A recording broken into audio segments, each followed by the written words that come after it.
Hi friends, எல்லாம் நல்லா இருக்கிறீங்களா? ஓம் ஸ்ரீ சாய்ராம், ஓம் ஸ்ரீ சாய்ராம், ஓம் ஸ்ரீ சாய்ராம். நம் சாயன்பர்கள் அனைவருக்கும் வணக்கம். நம்ம சேனலில் இப்போ தான் நீங்கள் ஃபஸ்ட் டைம் வீடியோ பார்க்குறவங்களா இருந்தீங்கன்னா சப்ஸ்கிரைப் பண்ணிடுங்க. சப்ஸ்கிரைப் பண்ணிவிட்டு பெல் பட்டனை கிளிக் பண்ணி ஆளுங்கிற ஆப்ஷன் கொடுத்துருங்க. அப்போ தான் நான் போடுற பதிவு உங்களுக்கு உடனுக்குடன் நோட்டிஃபிகேஷனில் வரும். அப்படி நோட்டிஃபிகேஷனில் வந்த உடனே அந்த பதிவை பார்த்து அதனோட முழு பயனையும் நீங்கள் அடையணும். அதுதாங்க என்னோட விருப்பம்.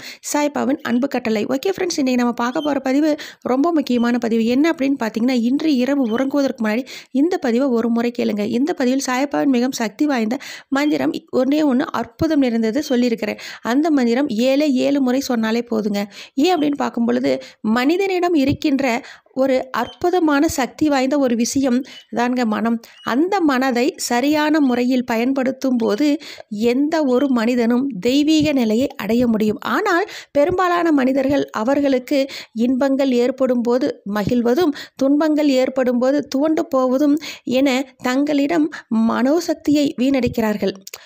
அந்த வகையில் ஒருவர் திடமான எதையும் சாதிக்கும் மனதை பெற நம்ம சீரடி சாயப்பாவோட மிகவும் சக்தி வாய்ந்த மந்திரம் இதோ. ஓம் சாய் சத் சித் ஆனந்த் ஈஸ்வரூபாய நமக. ஓம் சாய் சத் சித் ஆனந்த் ஈஸ்வரூபாய நமக.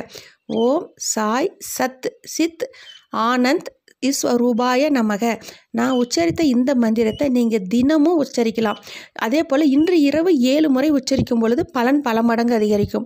அது மட்டும் இல்லாத வியாழக்கிழமையில் காலை சாயந்தரம் அதே போல் 2 நேரமும் குளித்து முடித்துட்டு நம்ம சாயப்பா ஃபோட்டோ முன்னாடி நீங்கள் இந்த மந்திரத்தை சொல்லும் பொழுது ஒரு கைப்பிடி அளவு டைமண்ட் கற்கண்டு ஏதாவது ஒரு பருப்போ பழமோ வச்சு சொல்லலாம். 108 முறை சொல்லும்போது பலன் பல மடங்கு அதிகரிக்கும். அப்பொழுது நம்ம இன்பங்களிலும் துன்பங்களிலும் சமநிலையை இழக்காத மனோதிடத்தையும் எதையும் சாதிக்கும் துணையும் நம்ம சீரடி சாயப்பா தருவார். ஓகே ஃப்ரெண்ட்ஸ், இதே போல் கடைப்பிடிங்கள். அப்படி நீங்கள் கடைப்பிடித்தால் உங்கள் வாழ்வில் இனி அனைத்தும் வெற்றியே.